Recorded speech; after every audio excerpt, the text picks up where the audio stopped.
മനസ്സ് ഭൂതകാലത്തിലേക്ക് സഞ്ചരിച്ചു. ഒരു ദിവസം രാത്രി, അന്നത്തെ മനോഹരമായ പ്രണയ നിമിഷങ്ങൾക്ക് ശേഷം പുതപ്പിനുള്ളിൽ ഡേവിഡിൻ്റെ നെഞ്ചോട് ചേർന്ന് കിടക്കുകയായിരുന്നു നില. അവൻ്റെ കരങ്ങളുടെ സുരക്ഷിതമായ ചൂടിൽ അവൾ പൂർണ്ണമായും അലിഞ്ഞു ചേർന്നിരുന്നു. ഇടയ്ക്കിടെ അവൻ്റെ വിരലുകൾ അവളിൽ കുറുമ്പ് തീർത്തുകൊണ്ടിരുന്നു. അവളുടെ കഴുത്തിൽ നിന്ന് പുതപ്പ് പതിയെ വഴുതി മാറിക്കിടക്കുന്നത് ഡേവിഡിൻ്റെ കണ്ണിൽ പെട്ടു. ഒരു കുസൃതി ചിരിയോടവൻ അവളിലേക്ക് മുഖമടിപ്പിച്ചു. അവൻ്റെ അധരങ്ങൾ അവളുടെ കഴുത്തിലും മാറിലും മൃദുവായി പതിഞ്ഞു. പ്രണയത്തിൻ്റെ നേർത്തടയാളങ്ങൾ അവിടെ തീർത്തുകൊണ്ട് പതിയെ ചുണ്ടുകൾ അവിടെ മലഞ്ഞു നടന്നു. നില അവൻ്റെ നെഞ്ചിലേക്ക് ഒന്നുകൂടി ചേർന്ന് കിടന്നു. അവൻ്റെ ഓരോ സ്പർശവും അവളുടെ ഹൃദയമിടിപ്പുകളുടെ വേഗത കൂട്ടി. അവളെ കൂടുതൽ ചേർത്ത് പിടിച്ചുകൊണ്ട് ഡേവിഡ് വീണ്ടും അവളുടെ കണ്ണിലേക്ക് നോക്കി. ആ ഒറ്റ നോട്ടത്തിൽ വാക്കുകളേക്കാൾ ആഴമുള്ള പ്രണയമുണ്ടായിരുന്നു. അവൻ വീണ്ടും അവളിൽ ആഴങ്ങളിലേക്ക് പ്രണയത്തോടെ സഞ്ചരിച്ചപ്പോൾ അവളുടെ മുഖം ചുളുങ്ങി.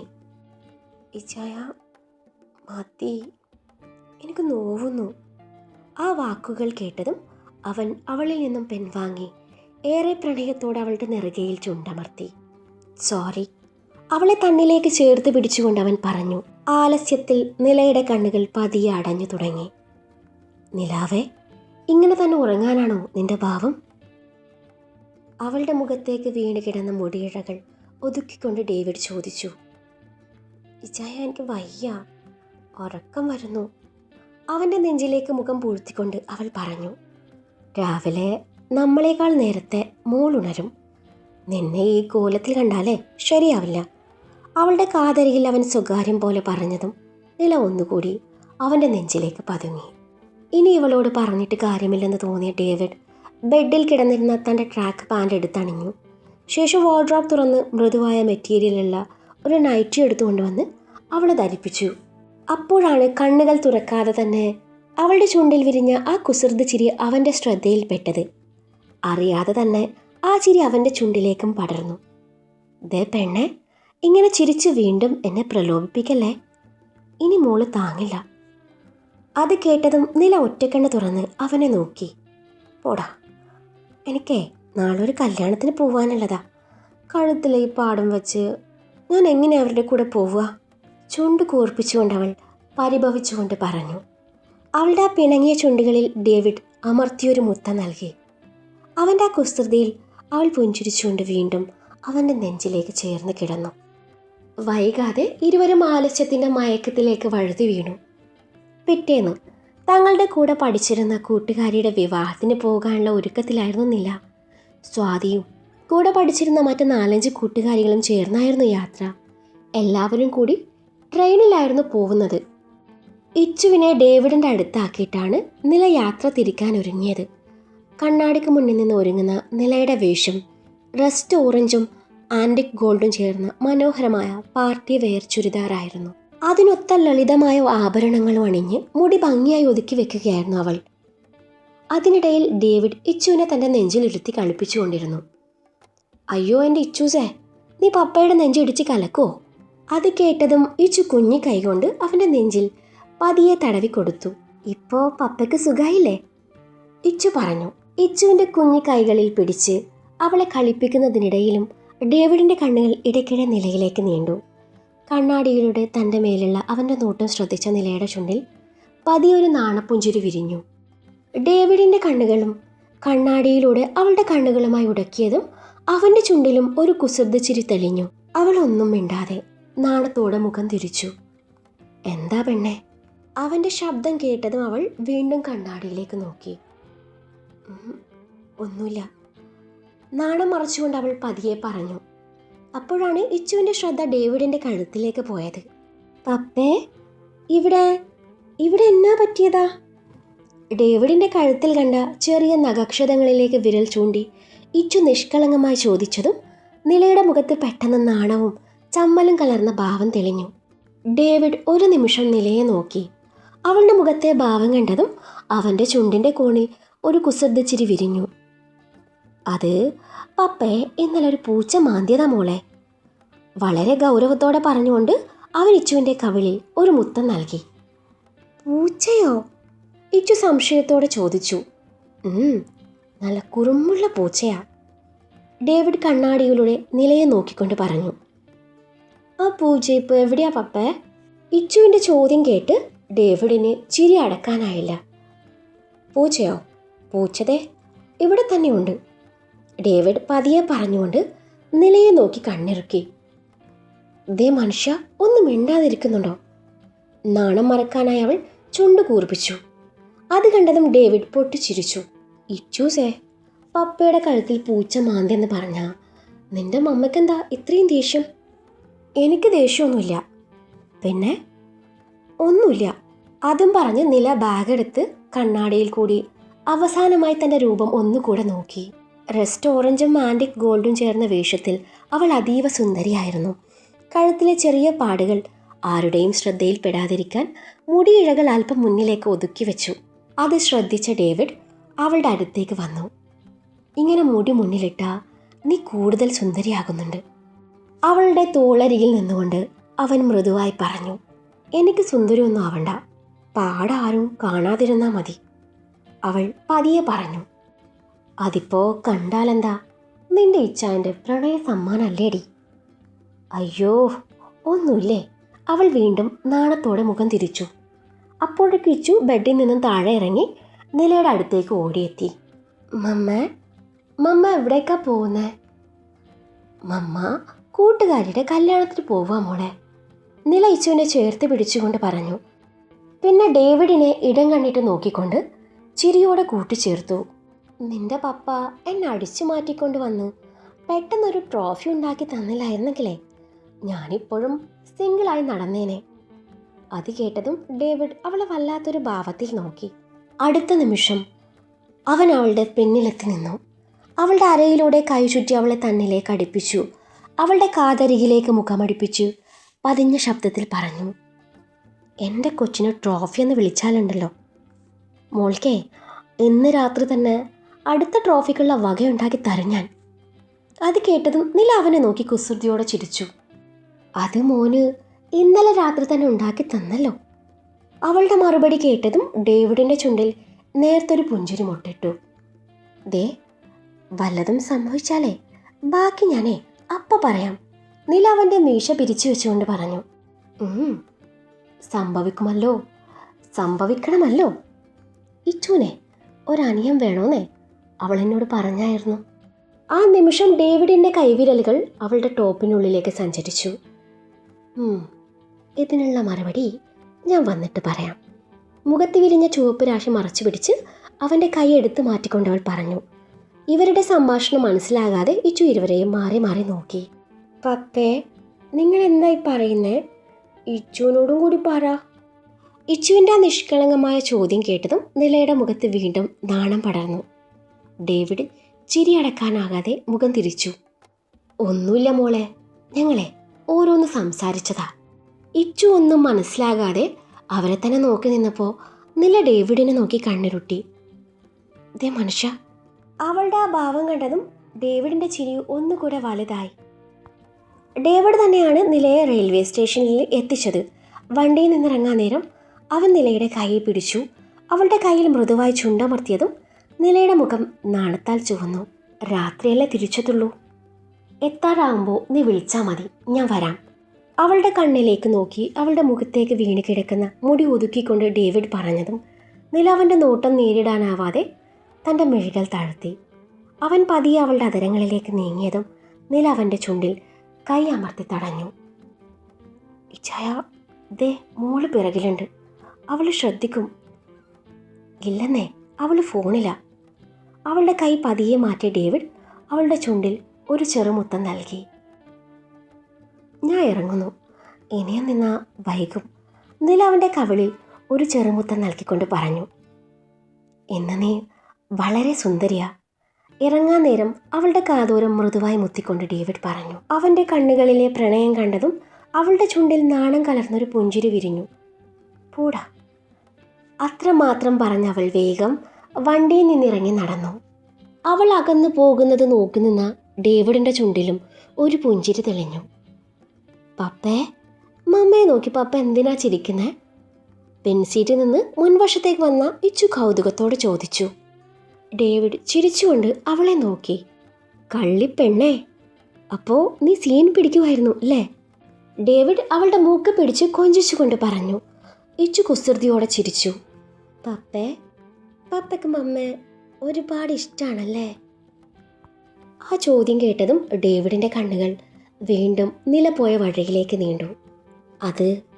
അതെൻ്റെ നിലാവല്ലേ?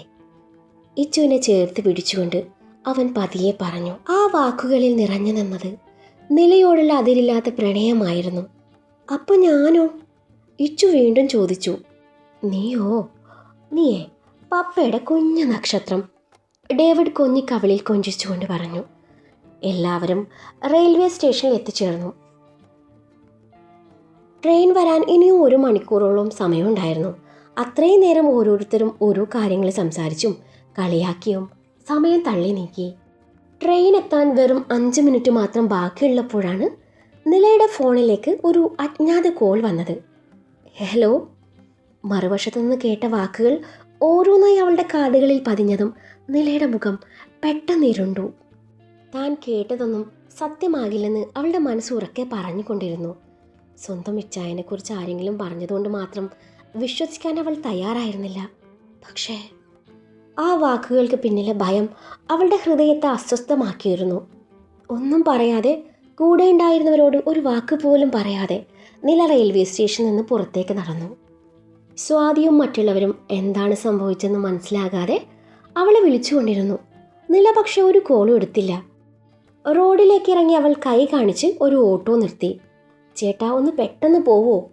അവളുടെ ശബ്ദത്തിലെ പരിഭ്രമം ശ്രദ്ധിച്ച ഓട്ടോക്കാരൻ ഒന്നും ചോദിക്കാതെ വണ്ടിയെടുത്തു. വീട്ടിലേക്കുള്ള 1/2 മണിക്കൂർ ദൂരം ആ ദിവസം അവൾക്ക് എത്രയോ മണിക്കൂറുകൾ പോലെ തോന്നി. അതിനിടയിലെ ട്രാഫിക് ബ്ലോക്ക് അവളുടെ അക്ഷമയെ ഇരട്ടിയാക്കി. ചേട്ടാ, എന്തെങ്കിലും ചെയ്തൊന്ന് പെട്ടെന്ന് പോവൂ. അവൾ വീണ്ടും വീണ്ടും പുറത്തേക്ക് നോക്കി. അവളുടെ ഫോൺ വീണ്ടും റിങ് ചെയ്തുകൊണ്ടിരുന്നു. സ്വാതി ഒരിക്കൽ 2 തവണ, അങ്ങനെ വീണ്ടും വീണ്ടും.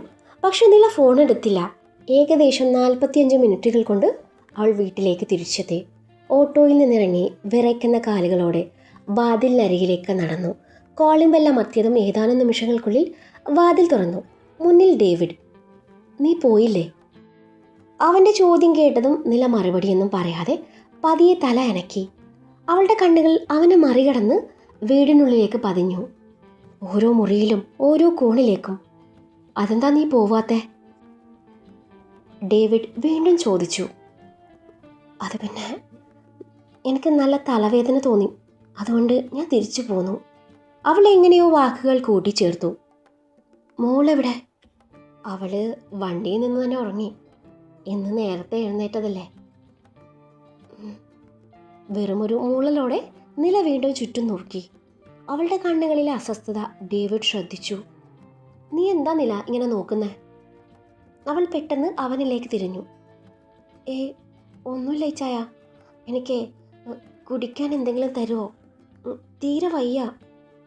നില, വയ്യെങ്കിലേ നമുക്ക് ഹോസ്പിറ്റലിൽ പോവാം. കുഴപ്പമില്ല, എന്തെങ്കിലും കുടിക്കാൻ കിട്ടിയാൽ മതി. നിലയുടെ വാക്കുകൾ കേട്ടതും ഡേവിഡ് അടുക്കളയിലേക്ക് നടന്നു. അവൻ തിരിഞ്ഞു പോയ നിമിഷം തന്നെ നിലയുടെ കണ്ണുകൾ വീണ്ടും വീടിനുള്ളിലൂടെ പാഞ്ഞു. താഴത്തെ മുറികൾ ഒന്നൊന്നായി പരിശോധിച്ചു. ഒന്നുമില്ല. അവൾ പതിയെ മുകളിലേക്ക് കയറി.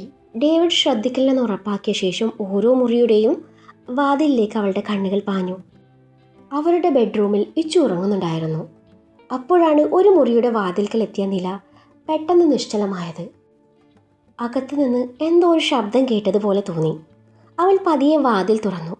അകത്തെ കാഴ്ച കണ്ടതും നിലയുടെ ശ്വാസം ഒരു നിമിഷം നിലച്ചുപോയി. മുറിയുടെ ഒരു മൂലയിൽ മുട്ടിലേക്ക് മുഖം പൂഴ്ത്തി മല്ലിയിരിക്കുന്നുണ്ടായിരുന്നു. അവളുടെ വസ്ത്രത്തിൻ്റെ തോളും കൈഭാഗങ്ങളും കീറിയിരുന്നു. മുടി പൂർണ്ണമായും അലങ്കോലപ്പെട്ടിരുന്നു. കരഞ്ഞു വീങ്ങിയ കണ്ണുകളും വിറയ്ക്കുന്ന ശരീരവും കണ്ടതും നിലയുടെ നെഞ്ചിലൂടെ ഒരു മിന്നൽ പാഞ്ഞുപോയി. എങ്കിലും അവളുടെ ഉള്ളിൽ ഇച്ചായനോടുള്ള വിശ്വാസത്തിന് ഒരു തരി പോലും ഇളക്കം സംഭവിച്ചിട്ടില്ലായിരുന്നു. ഇച്ചായന് ഇതുമായി യാതൊരു ബന്ധവും ഉണ്ടാവില്ല. മനസ്സ് ഉറപ്പിച്ച് പറഞ്ഞുകൊണ്ട് പതിയെ മല്ലിയുടെ അരികിലേക്ക് നടന്നു. വാതിൽ തുറന്ന ശബ്ദം കേട്ടതും മല്ലി പതിയെ തല ഉയർത്തി നോക്കി. ഡോക്ടറക്ക. നിലയെ കണ്ട നിമിഷം തന്നെ അവൾ എഴുന്നേറ്റ് ഓടിയെത്തി. അടുത്ത നിമിഷം മല്ലി നിലയെ ഇറുകെ പുണർന്നു. അവളുടെ നെഞ്ചിൽ മുഖം ചേർത്തവൾ പൊട്ടിക്കരഞ്ഞു. നിലയുടെ ഹൃദയം വേദന കൊണ്ട് പിടഞ്ഞു. മല്ലി, അവൾ അവളുടെ പുറത്ത് പതിയെ തലോടി. പിന്നെ വാർഡ്രോബ് തുറന്ന് ഒരു ഷോൾ എടുത്ത് മല്ലിയുടെ കീറിയ വസ്ത്രത്തിന് മുകളിലൂടെ പുതപ്പിച്ചു. മല്ലി നിലയുടെ ക്ലിനിക്കിൽ ജോലി ചെയ്യുന്ന പെൺകുട്ടിയായിരുന്നു. നിലയുടെ അതേ പ്രായം തോന്നിക്കുന്ന ഒരു തമിഴത്തി പെൺകുട്ടി. തമിഴ് മാതൃഭാഷയായിരുന്നെങ്കിലും മലയാളം നന്നായി സംസാരിക്കുമായിരുന്നു. മല്ലി, നീ കരയാതെ കാര്യം പറ. നില അവളുടെ മുഖം കൈകളിലെടുത്തു. മല്ലി, നീ എങ്ങനെ ഇവിടെ എത്തിയത്? എന്താ നിനക്ക് പറ്റിയേ?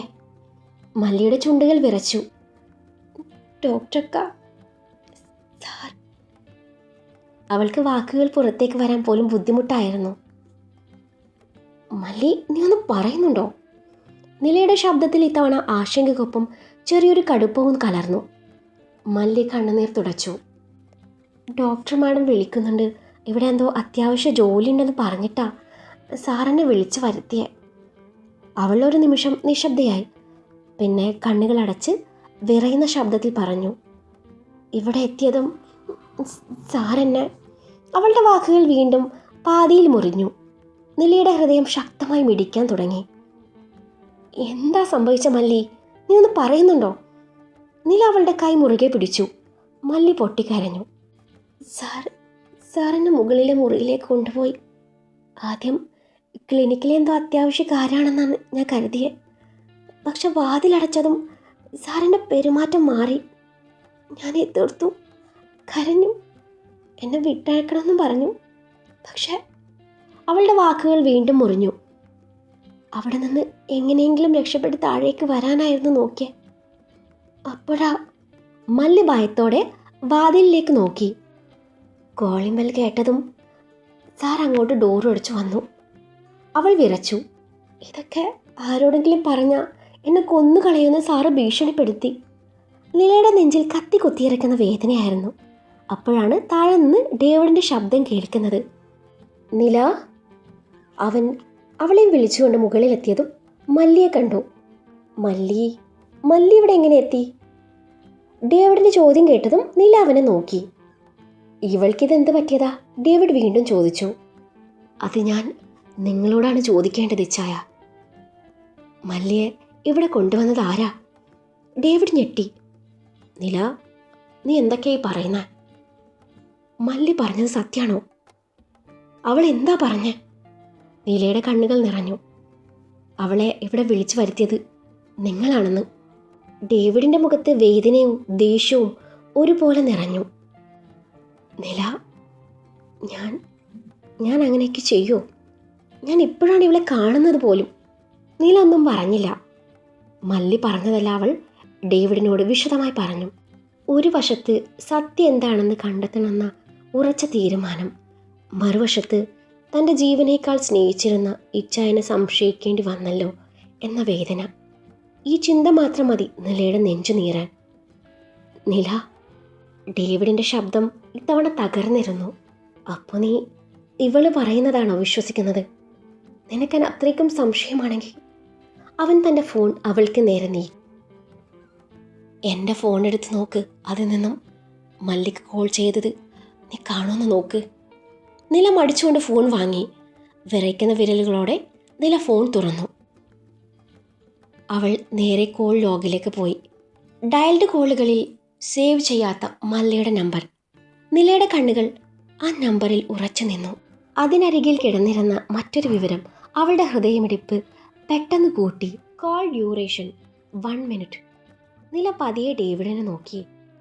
ഡേവിഡിൻ്റെ മുഖത്തും ഞെട്ടലായിരുന്നു. നില, ഇത്? അവന് പോലും വാക്കുകൾ കിട്ടിയില്ല. ഡേവിഡിൻ്റെ മുഖം വലിഞ്ഞു മുറുകി. അവൻ നിലയെ തള്ളി മാറ്റി മല്ലിയുടെ കഴുത്തിന് പിടിച്ചതും ശ്വാസം കിട്ടാതെ പിടയുന്ന മല്ലിയെ നില ഡേവിഡിൽ നിന്നും അടർത്തി മാറ്റി. തളർന്നു വീഴാൻ പോയ മല്ലിയെ നില താങ്ങിപ്പിടിച്ചു. ഡേവിഡിനെ കൂർപ്പിച്ചു നോക്കി. അവളെയും താങ്ങിപ്പിടിച്ചു നില ഒരുവിധം താഴേക്ക് നടന്നു.